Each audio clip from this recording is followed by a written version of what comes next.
What's up, fam? This your boy Cut to the Chase TV. Be sure to hit the like and subscribe button and be sure to share this video. I got some news for you Negroes today. What the hell is going on in Philadelphia? I just got word that a mass shooting was caught on camera, leaving 3 people dead and 10 people shot. And the moment the news hit the internet, everybody's acting surprised. Everybody preaching, saying how we needs to do better. I'm not one of those people. I'm not shocked. I'm not preaching, because to be honest with you guys, I expect nothing less from Philly. And I don't mean that in a disrespectful way. What I mean is, once I give you guys the details of the mass shooting, you're going to understand exactly what I'm saying. Listen to these details. Location is Philadelphia. Time is 1 a.m. It's a block party. I'm not expecting a civilized event. I'm not expecting a productive member of society to show up. I'm expecting ignorant ass niggas to be there, and that's why some ignorant ass shit happened. I'm just being real. Sometimes you gotta call a spade a spade. If you grew up in the hood, you grew up around niggas, you grew up around poverty, you should know that a block party is one of the most dangerous events you can attend in the hood, and I'm gonna explain why. The number one reason why the block party is so dangerous: there's no bar entry. You ain't got no security at the door. You ain't got people getting searched. If anybody got the address to the block party, they can come as they choose. They can have straps on their waist. They can have knives in their pocket. Nobody gonna search them. So you can be at a block party where everybody got straps on their waist. The second reason why a block party is dangerous: you don't control who attends. You might got a pure heart. You might just want to go out, have a good time, post up on the block. That don't mean everybody else feel that way. Yes, you may know some people there, but you don't know the nigga across the street. You don't know what he got going on in his personal life. You don't know who might want to harm him. You don't know if he got ops. All the ops see him on the block, they won't hesitate to spray it up. So yes, you take a risk by attending a block party. And the third reason why a block party is dangerous: you got liquor and you got women there. Now, we all know how niggas get when women around.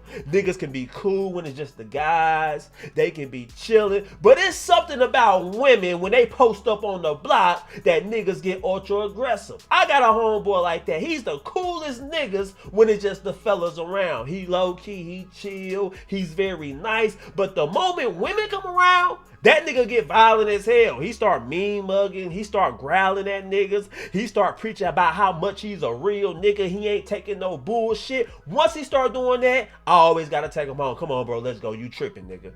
So we all know people like that. That's why I don't attend block parties. That's why I don't be out late. 1 o'clock a.m., niggas, block party? Hell no. You couldn't pay me to be at no event like this, because I know what type of people gonna show up. Because let's be real.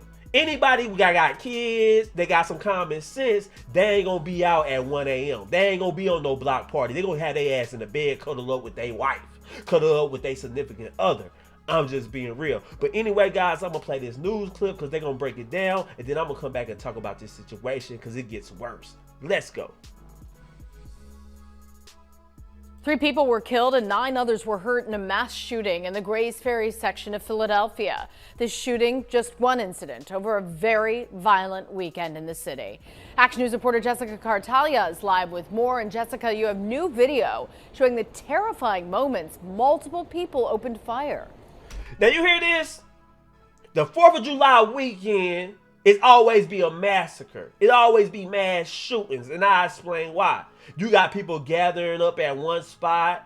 Everybody's talking, enjoying barbecue, but people got things going on in their personal life, and they choose to come around others. And once you do that as a street nigga, once you try to be around your family, try to kick it with your in-laws, and you know some people want you dead, you putting everybody in danger. But the street dudes don't care about that. That's why I say they selfish. And you gonna be in the streets. If you gonna gangbang, if you gonna have ops, you gotta give up the family life. You can't be kicking in at no block party. You can't be over your family house for the 4th of July. That's what squares do. That's what ordinary people do. You told us you was a real nigga. You told us you was a hitter. So you gotta do what hitters do. You gotta be on in the shiesty. You gotta be kicking it with your nigga. Y'all say bros over hoes. You say you'll die for gang and them. Well, go hang with gang and them. Don't come around family. I got a cousin just like that. I don't be in the same place as a nigga. I love him to death, but nigga just hit my phone. The moment he pulls up to the function, I'm leaving. I let the whole family know that. And y'all got to do the same thing. But let's continue. Now, Sarah, that video is incredibly difficult to watch. It's just hard to fathom that something like that could happen. Meanwhile, many of the victims of that shooting were brought here to Penn Presbyterian Hospital, where they are still being treated. Ring camera footage is now part of a police investigation into a gunfight early this morning in Grays Ferry. Hazardous. Y'all see that? Everybody's flopping on the porch like a fish. You got niggas firing weapons. They can't control it. They damn near finna shoot each other. And they firing way down the street. You know, bystanders got hit. You know, people's houses got hit up. You know, people's cars was damaged. Why take that risk? Why be around that? Come on, we got common sense. We know we at a function. The type of dudes that we don't need to be around. Every time I go somewhere, once sketchy niggas start showing up, once young niggas, shiesty and niggas holding their waist, they pants hanging off their ass, I'm looking at my whole crew. Hey, y'all, we finna bounce. I don't like the energy that just came. I tell my crew that same thing. I'm watching everybody who attend the function. And once sketchy figures start coming, I'm like, that nigga look like he in some shit. He look like he got ops. He look like he got a body or two. And it look like the ops want him. I don't need to be in the same place as this dude. I don't know him from a can of paint. Yes, I'm judging a book by a color. This nigga got a tattoo on his forehead. He don't need to be around me. I don't need to be around him. We have nothing in common. Let's go, y'all. And I look at my crew and we leave. But let's continue. Base crews scrub blood from the sidewalk just hours after that mass shooting. There is a lot of video circulating online. It's pretty much a horrific scene. Police say a gunfight erupted just before 1 o'clock this morning on the 1500 block of South Edding Street in Grays Ferry. After making several arrests over the weekend, police were monitoring reports of large gatherings and loud music. They were in the process of responding to a nearby call when they heard the gunfire. When they arrived on scene, they found a dozen shooting victims ranging in age from 15 to 24. Wait a minute, y'all hear that? They say they found gunshot victims ranging from age 15 to 24. So that means they had 15-year-olds out there. They had 16-year-olds out there. They had 17-year-olds out there. You are a teenager. Why the hell are you even outside at this time? I told you, poor parenting. Y'all let these kids be grown. These little fast-ass girls want to be on the block kicking it with grown men. You got these wannabe thug sons talking about he's a real nigga. He's on the block with grown people. A shooting breaks out, they get hit. And now you got a 15-year-old suffering from a gunshot wound. It starts with parenting. It starts with the household. Yes, we can get online. We can act outraged. We can say we need to build youth centers. We need to start a football program. We can do all that. But until people start parenting better, until people start putting boundaries on their kids, stuff like this gonna always happen. When I was in the hood, when I was growing up, we always had niggas like that. 14, 15, don't go to school. Nigga be outside at 2 a.m. Never failed and never changed. But let's continue. Almost 140 pieces of ballistic evidence has been recovered. We definitely believe, based on our observation, a gun with a switch was involved. There was so much evidence at the scene. In addition to yellow markers, police wrote numbers by hand. It's past frustrating. Tyreek Glasgow is executive director of the Young Chances Foundation, a youth center in Grays Ferry working to end violence and provide opportunities for young men. He knows many of the victims in this morning's shooting. They are working to get jobs, going to vocational school and doing those things. So to have their lives stop, for gun violence is something that is frustrating and painful. Glasgow, who grew up in South Philly, says residents are left to clean up the blood and remnants of this morning's shooting as city workers remain on strike. To come together and clean it up, but the blood, the trash, even the food, the activities that we're supposed to have today for our summer camp, we had to put on pause today. Police say they transported 8 of the 12 victims to the hospital. 2 of the victims were juveniles. They are expected to be okay. And police are still working to determine what was behind this shooting here at Presby. They said that many people showed up after that shooting, including those police officers, to make sure that things stayed calm. We're live at Penn Presbyterian Hospital. Jessica Cartalia, Channel 6, Action News. Yeah, that video just surreal. Jessica, thank you. Let me say this. I want to give the young people some advice. I really want to talk to them for a second, because a lot of people always say, how can I escape the hood? I'm living in poverty. My mother is Section 8. This is all I know. And my advice to you guys, it ain't impossible to do. It's very easy. To be able to escape the hood, to escape that hood mentality, you got to be willing to give up some of that stuff. You got to be willing to be low key. Can't be outside, can't be at the block parties. You got to be careful about who you associate with. Sometimes you got to be willing to say, if it ain't about the money, if I ain't punching the clock, then I don't need to be around that type of situation. I need to be in the house. I don't want niggas all in my crib. I'm going to get out the projects one way or another. I left the projects at age 18. Never went back. And how I did it was stay low key, got a job, saved up my paychecks, moved me and my girl about them projects. Yes, I love that Section 8. Yeah, that $200 rent was good for a 2-bedroom. We loving that. But a lot of y'all choose to stay in the hood because y'all don't want to pay the full price of rent. Let's just be real. There's no reason why a grown-ass man working a job and your girl working a job and y'all still living in Section 8. Y'all should be able to put y'all finances together.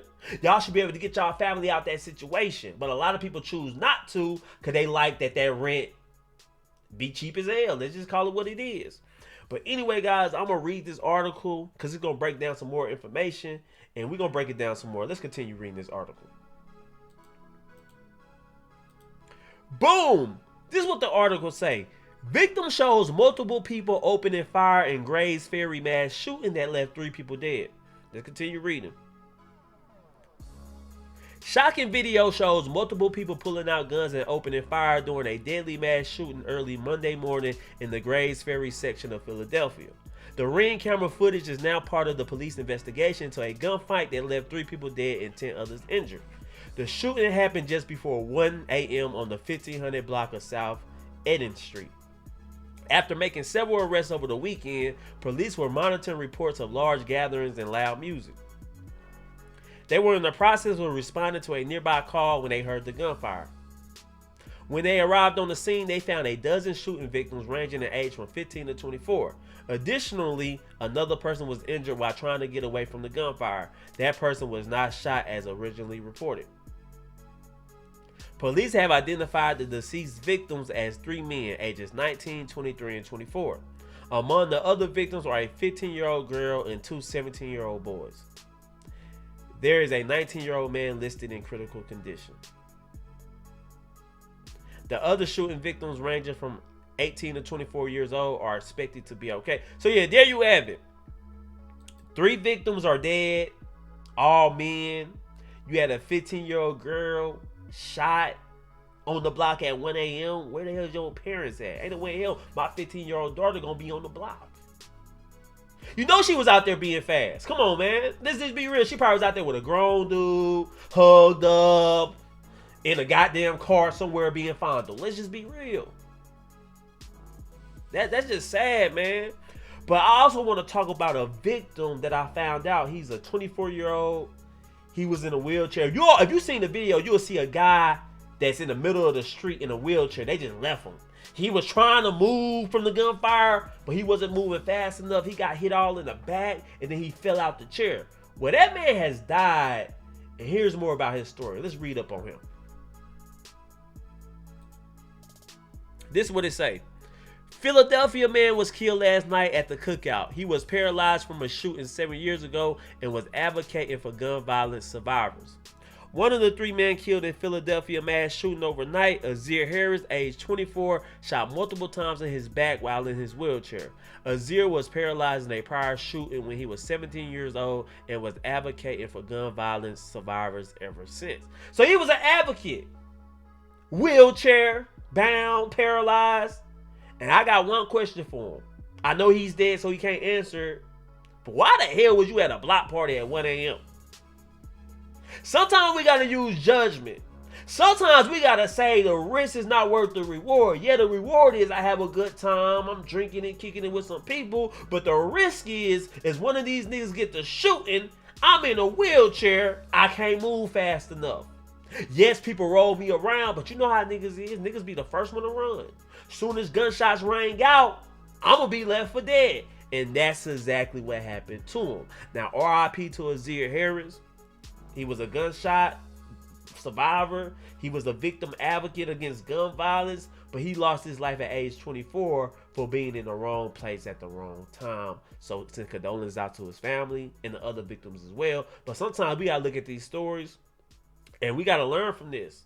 Sometimes we gotta apply this to our own personal situations. Sometimes we need to apply a story like this to our own personal life. Next time we think about going out to a block party, look at the time. I do it all the time. I had a subscriber. He was in my city. He say, "Cut, I'm having a birthday party downtown from 11 p.m. to 2 a.m. You mind pulling up?" I said, "Nigga, you crazy as hell." I said, "You would have had it at 1 p.m. to 4 p.m. I might have would have came. But nigga, you want me to be out that time of night? Hell no, I'm good, bro. And happy birthday. I wish you the best. But Cut to the Chase TV will not be attending your party." And he understood the assignment. He respected that. Sometimes you gotta tell a motherfucker no. That shit sounded crazy as hell. Ask me out for a birthday party at 11 p.m. and it don't end to 2 a.m. Oh, no, I'm good, bro. But anyway, guys, those are my thoughts about the whole situation. I want to know how you guys feel about it. Leave a comment. Share this video. I love you guys. Peace.